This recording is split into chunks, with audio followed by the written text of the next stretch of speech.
입니다. 에스더 5장 1절에서 14절 교독하겠습니다. 에스더 5장 1절에서 14절. 제3일에 에스더가 왕후의 예복을 입고 왕궁 안뜰곳 어전 맞은편에 서니 왕이 어전에서 전 문을 대하여 왕좌에 앉았다가 왕후 에스더가 뜰에 선 것을 본즉 매우 사랑스러움으로 손에 잡았던 금규를 그에게 내미니 에스더가 가까이 가서 금규 끝을 만진지라. 왕이 이르되 왕후 에스더여 그대의 소원이 무엇이며 요구가 무엇이냐? 나라의 절반이라도 그대에게 주겠노라 하니 에스더가 이르되 오늘 내가 왕을 위하여 잔치를 베풀어 싸우니 왕이 좋게 여기시거든 하만과 함께 오소서 하니 왕이 이르되 에스더가 말한 대로 하도록 하만을 급히 부르라 하고 이에 왕이 하만과 함께 에스더가 베푼 잔치에 가니라. 잔치에 술을 마실 때에 왕이 에스더에게 이르되 그대의 소청이 무엇이뇨? 곧 허락하겠노라. 그대의 요구가 무엇이뇨? 나라의 절반이랄지라도 시행하겠노라 하니 에스더가 대답하여 이르되 나의 소청 나의 요구가 이러하니이다. 만일 왕이 목전에서 은혜를 입었고 왕이 내 소청을 허락하시며 내 요구를 시행하시기를 좋게 여기시면 내가 왕과 하만을 위하여 베푸는 잔치에 또 오소서. 내일은 왕의 말씀대로 하리다 하니라.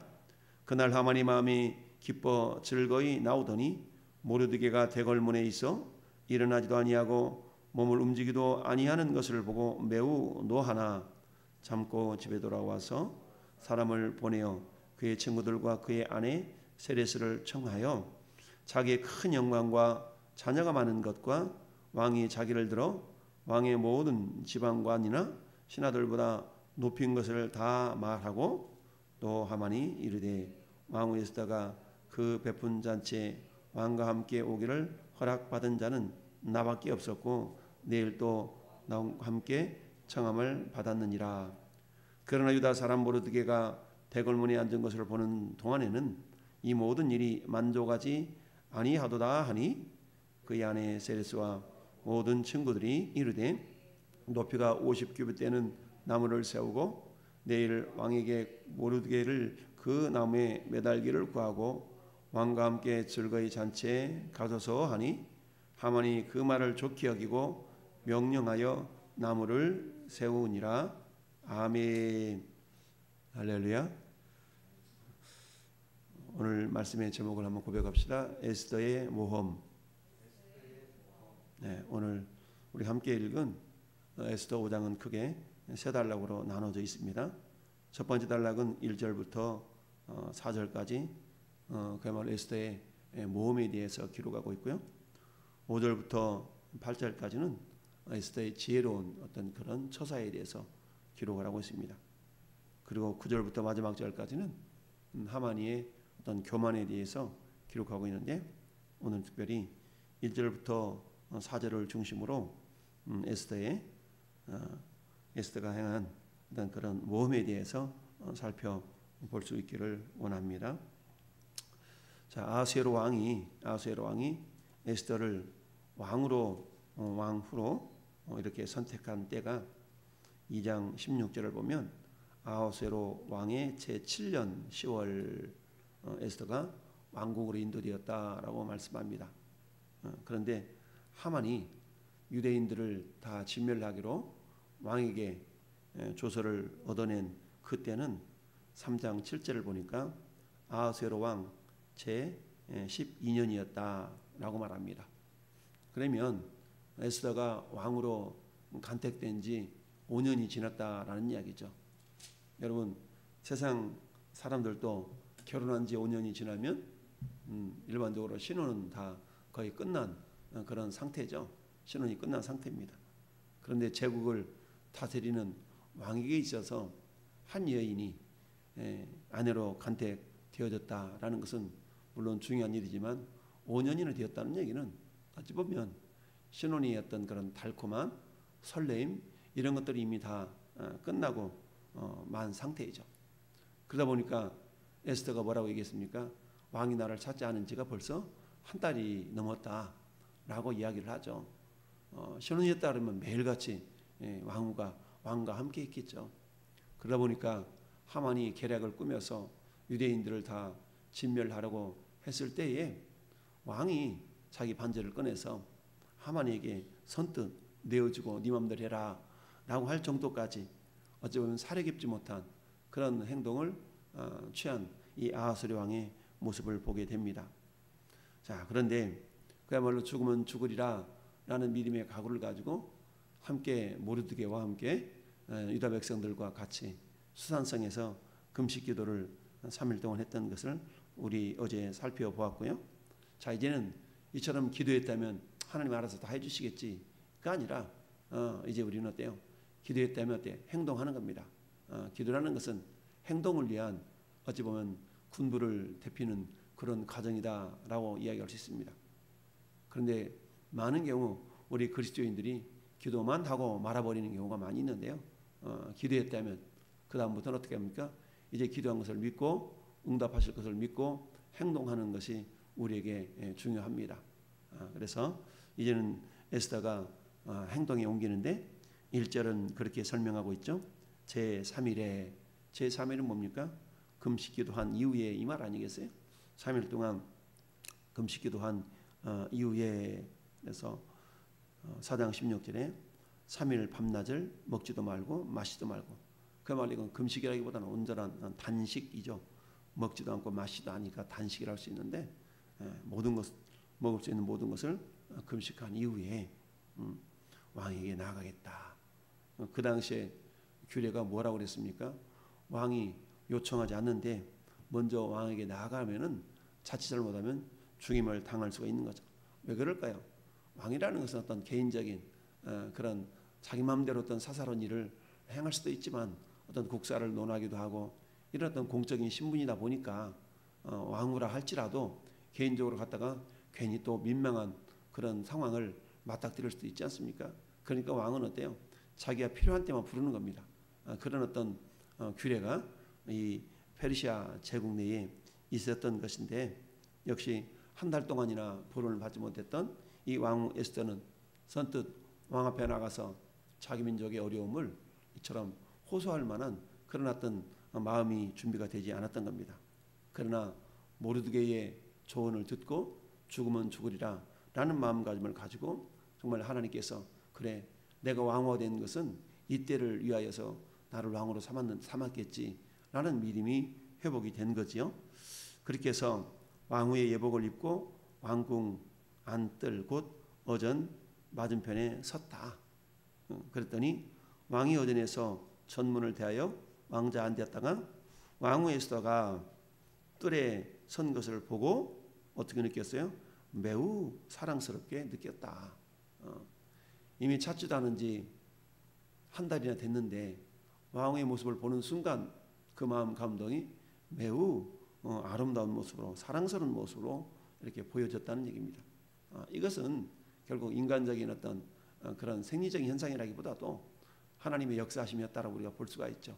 사람의 마음을 움직이시는 하나님께서 그 순간에 그야말로 3일의 금식 기도를 하나님이 들으시고 에스더가 왕 앞에 나가는 그 순간에 왕의 마음을 감동시키셔서 그 마음이 에스더를 바라볼 때 사랑스러운 눈빛이 되도록 하나님께서 변화시켜 주셨다라고 우리는 믿을 수가 있습니다.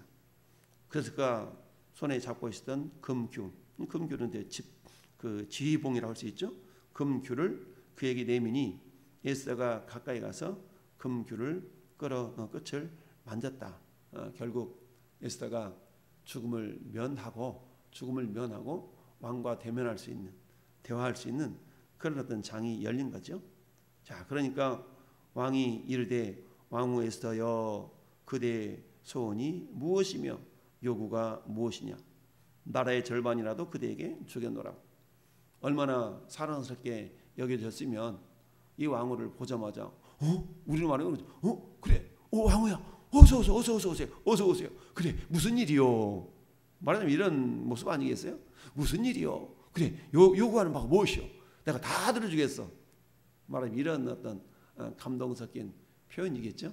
여기는 그냥 서술되어 있지만 좀 전에 내가 표현한 것처럼 그런 어떤 감동의 모습이 아하수에로 왕에게 있었는데 이것은 그냥 되어지는 것이 아니라 하나님의 역사하심이었다라고 볼 수가 있습니다. 그랬더니 에스더가 이르되 오늘 내가 왕을 위하여 잔치를 베풀어 싸우니 왕이 좋게 여기시거든 하만과 함께 오소서. 그래 무슨 일인데? 라고 했을 때 여러분 여기에서 만약 에스더가 즉각적으로 내 민족이 이런 어려움에 처해 있는데 그 음모를 꾸미고 있는 놈은 저 하만이요 라고 즉각적으로 구했더라면 어떤 일이 발생했을까요? 하만이는 간교한 자잖아요. 여기서 하만이는 어떤 사단을 대표한다고 볼 수가 있는데 사단이는 굉장히 간교한 자잖아요. 에덴 동산에서 아담과 하와를 속일 정도까지 그런 지혜로움이 있었던 자이기 때문에 아무리 왕후 에스더를 할지라도 왕에게 신임을 받고 있었던 이 하만에게 곧바로 죄를 뒤집어 씌워가지고 그래 너희 놈 네가 그랬단 말이야? 라고 할 수는 없었을 거라는 얘기죠. 자, 그럼에도 불구하고 에스더가 정말 담대하게 용기를 내어서 왕 앞에 찾아갈 수 있었던 것은 어찌 보면 진퇴양난의 모습이었다는 얘기죠. 자기가 왕 앞에 나가지 아니했더라면 자기 민족은 하만의 계략에 의해서 진멸을 당할 수 있었고 자기는 물론 죽음을 피했지만 두고두고 자기 민족의 죽음에 대한 괴로움으로 또는 괴로워했을 그런 어떤 모습이었던 것이죠. 그러나 이런 어떤 상황 가운데서 결국 하나님은 기도한 이후에 에스더의 마음 가운데 신앙의 결단을 할 수 있도록 그의 마음을 또한 용기를 주셨던 거죠. 그래서 하나님께서는 반드시 합력해서 선을 이루심을 믿고 나가서 왕 앞에 나갈 수 있었던 것이다 라는 이야기입니다. 그러나 여러분 이 달력을 통해서 우리가 생각해 볼 것은 무엇일까요? 첫 번째는 성도는 자신의 모든 것을 하나님께 드리는 신앙의 결단을 피하지 말아야 된다라는 얘기입니다. 에스더가 왕 앞에 나가는 것은 뭐예요? 목숨을 내어놓는 결단이 있었기 때문에 나갔던 거 아니겠어요? 만약 여차하면 잘못되면 죽임을 당할 수 있는 그런 위기 상황이었음에도 불구하고 왕 앞에 나갈 수 있었던 것은 뭐예요? 그것을 하나님의 사명으로 받았기 때문입니다. 모르드게를 통하여서 에스더여 네가 왕후가 된 것은 이때를 위함인지 누가 알겠느냐라고 4장 14절 하반절에 말씀하는 것을 듣고 그렇지 내가 왕으로서 나 혼자만 살겠다고 이러면 안 되지 라는 어떤 성령의 감동을 통하여서 본인이 비로소 뭘 깨달았어요? 사명을 깨달은 거죠. 사명을 깨달은 겁니다. 그렇지만 어때요? 인간적인 모습으로 두려움이 없을 수가 없었죠. 왜냐하면 그 나라의 법이 개인적으로 왕이 부르지 않는 상태에서 나아가면 죽도록 되어 있는 것이 그 나라의 법이었기 때문이죠. 따라서 기도 후에 이제 죽으면 죽으리라 라는 각오를 가지고 왕 앞에 나갔던 이 에스더의 모험, 그 모험은 50% 아니겠어요? 죽을 수도 있고 살 수도 있고. 근데 하나님께서는 어땠어요? 이 에스더의 마음을 보시고 또 기도를 들으시고 결국은 에스더로 하여금 왕에게 좋게 보일 수 있는 그런 성령의 감동의 역사를 불러일으켜 주셨다라는 것입니다. 마태복음 10장 32절 33절에 누구든지 사람 앞에서 나를 시인하면 나도 하늘에 계신 내 아버지께서 그를 시인할 것이요 누구든지 사람 앞에서 나를 부인하면 나도 하늘에 계신 내 아버지 앞에서 그를 부인하리라. 우리는 위기를 모면하기 위해서 간혹 자기 자신이 신앙인이라는 것을 숨기는 경우가 있습니다. 그 당시에는 위기를 모면해서 좋지만 그러나 이 모습을 하나님께서는 결코 기쁘게 여기지 아니한다라는 사실입니다. 그래서 저는 누구를 만나든 내가 알지 못하는 사람을 만날 때는 제 신분을 먼저 밝히고 내가 예수 믿는 사람인 것을 말하는 경우가 대부분입니다. 그래야만이 내 스스로도 내 행동을 제어할 수가 있고 그렇기 때문에 나라는 존재는 이런 존재입니다 라고 먼저 밝히는 경우가 대부분이죠. 에스더가 죽으면 죽으리라 라는 믿음의 결단을 가지고 아하수에로 왕 앞에 나가서 정말 자기 민족을 위한 그런 어떤 호소를 하기 위해서 나아갔는데요. 결국 하나님께서는 이 아하스웨로 왕의 마음을 감동시키기에 충분했다라는 거죠. 5절부터 8절까지 내용은 이 에스더의 지혜로운 처사에 대해서 우리가 살펴볼 수 있었다고 그랬죠. 서두에서도 말씀드렸던 것처럼 잔치를 벌여놓고 왕 앞에 이제 왕에게 그 잔치에 하면과 함께 나오시오라고 말씀을 하고 있죠.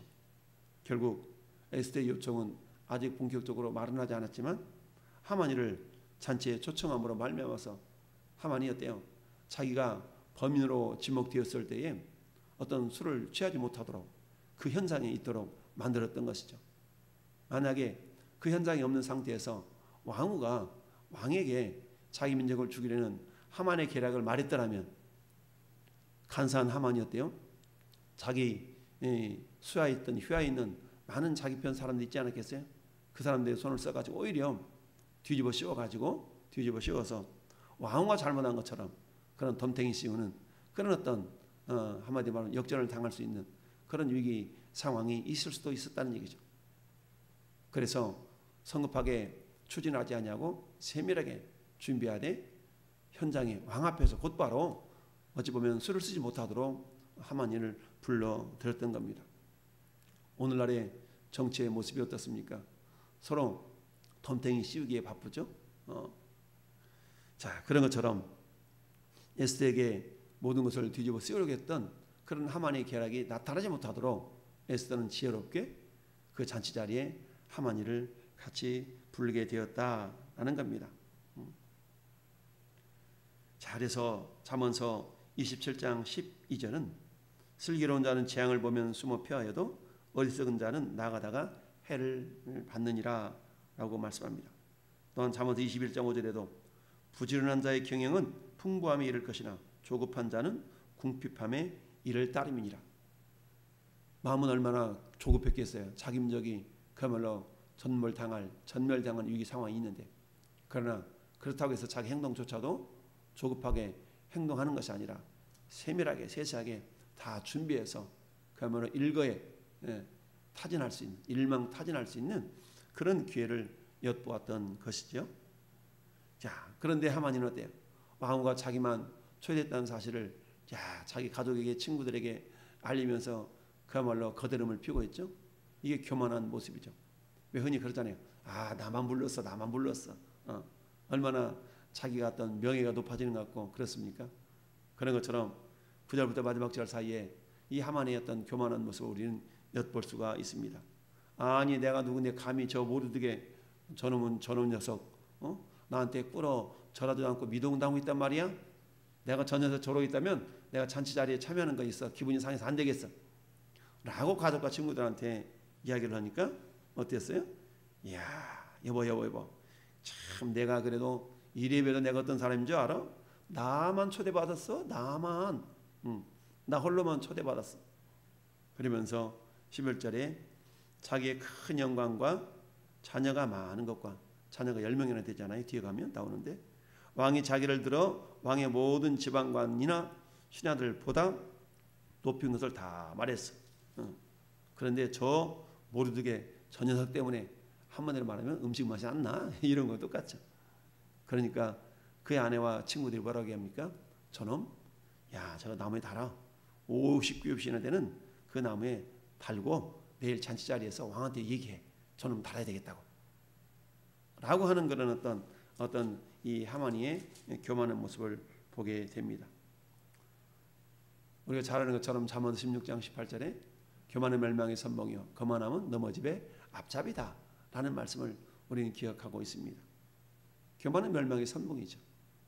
결국 당장에는 자기 앞에 다가오는 위험을 이 하만이는 깨닫지를 못했던 것이고, 그리고 에스더는 이 일을 추진하면서 지혜롭게 조급하지 않냐고, 마음은 조급했겠죠.